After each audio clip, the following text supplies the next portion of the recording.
Hi there, YouTubers. Well, I don't have any weaving process to show you today, but we do have some weaving that I'm going to show you.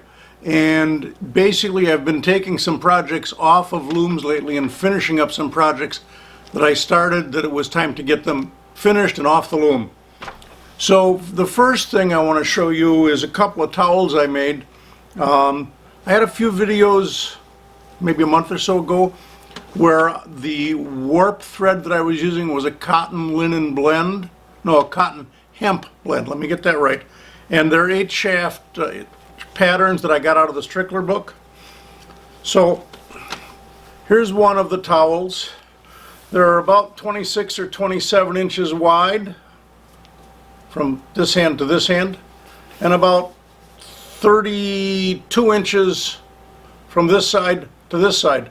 So they're pretty good sized towels. I'm going to see if I can put it closer to the camera and hopefully it'll focus so you can get an idea what the pattern is. So there you go, you can kind of see what that pattern looks like. Pretty decent looking, I think. But that one, the treadling on that one was kind of a pain to do. So let's go, here's another towel, the same tie up, same threading, different treadling. And again, it's the same size, about 27 by 32.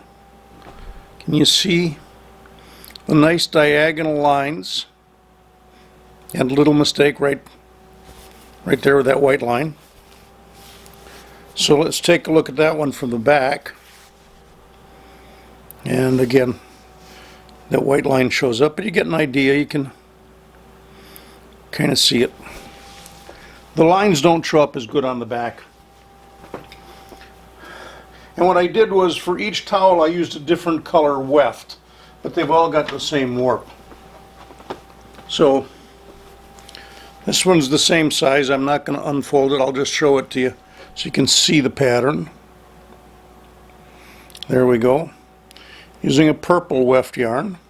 And for this one I just did a straight zigzaggy pattern. In fact, all the rest of them have that same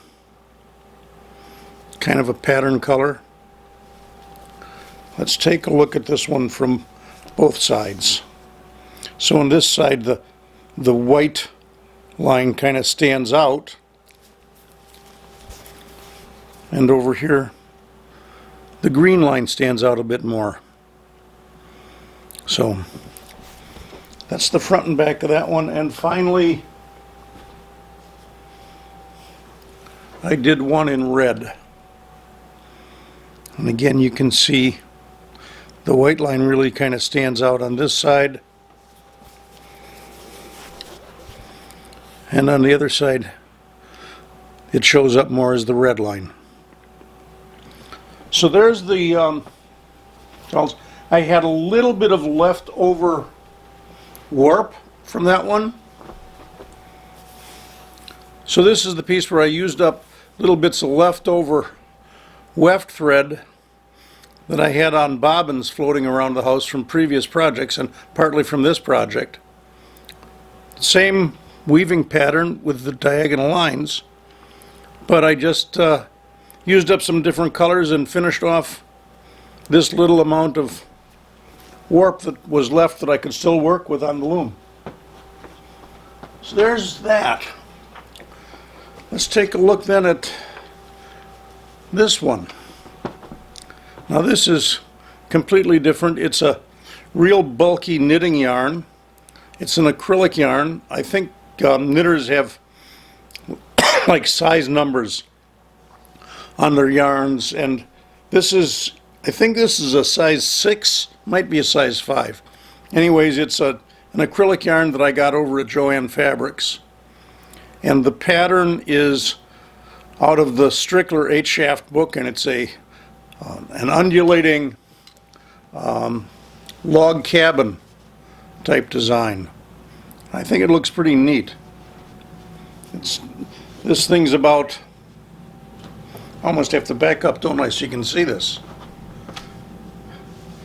It's about 4.5 feet long by 2 feet wide.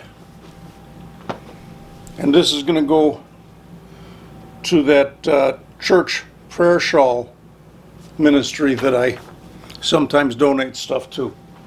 So there's that. Now there's one or two more things. I've done a couple of Inkaloom projects. You see that one? That's pretty decent looking. And then I've got to actually move the camera to show you the other one, so just a second.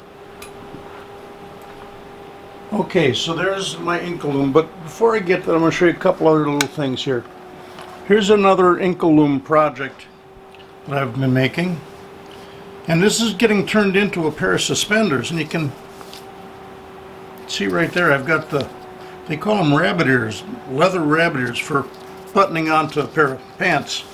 But I screwed up and made this a little bit wider than I had any of these little metal adjusting thingies where you can loosen this up and change where the goes through. This is an old suspender that I've got, but you can change that around and then retighten it. I don't have any wide enough for that for this one, so I gotta order some more parts from the people that I get these suspender parts from, which I think is called suspenders.com. So the other thing,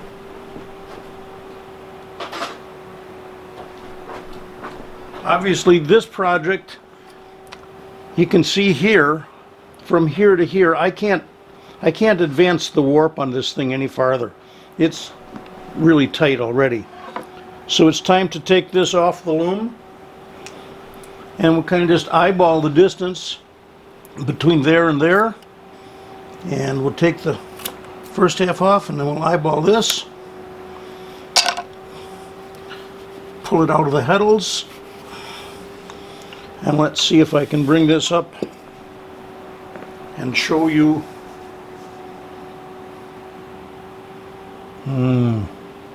There we go, we're finally in focus. How about if we turn it this way? Maybe we get a better focus. There's one side. There's the other side, which really looks about the same. Focus, you stupid machine. Anyways, it's not focusing. So, there's that. Those are the projects that I've been working on this summer. And I'm going to start up a couple new ones in the near future, but just that I'd show you what I've been doing. Here's the Navajo rug weaving project that I never finished up at Seavers. I've got to build some kind of a loom to do it. But when I left up there, it's rolled up on the two major dowels that I used at the end of it. So you can see this was where I began. Here's the bottom dowel, and it's twined on and woven in right here. Then there's the horizontal, they call them wavy lines. Here's what I think of as the vertical lines. My teacher called them coal mining. And then here was the geometric pattern that is using straight edges, just where you change colors by interchanging. And then there's the diagonal colors that I was working on when the project ran out. And there's how far I got before I finished. It's about 3 inches to go. It's supposed to be about 12 inches total, although I think it's going to come out a little bit less than that. But anyways, I didn't finish it. You can see where I got to. This is what I did up at Seavers School of Fiber Arts. And that was the back side. This is the front side. You can see where I've got the butterflies where I was working with it. So that's the final project for this update. And Again, I appreciate you taking time out of your busy schedule to watch my videos, and just want to thank everybody who already is a subscriber to my channel. If you're not a subscriber but you like seeing some of my weaving projects, I would appreciate you subscribing. Until I get the loom warped up and start another project, bye-bye.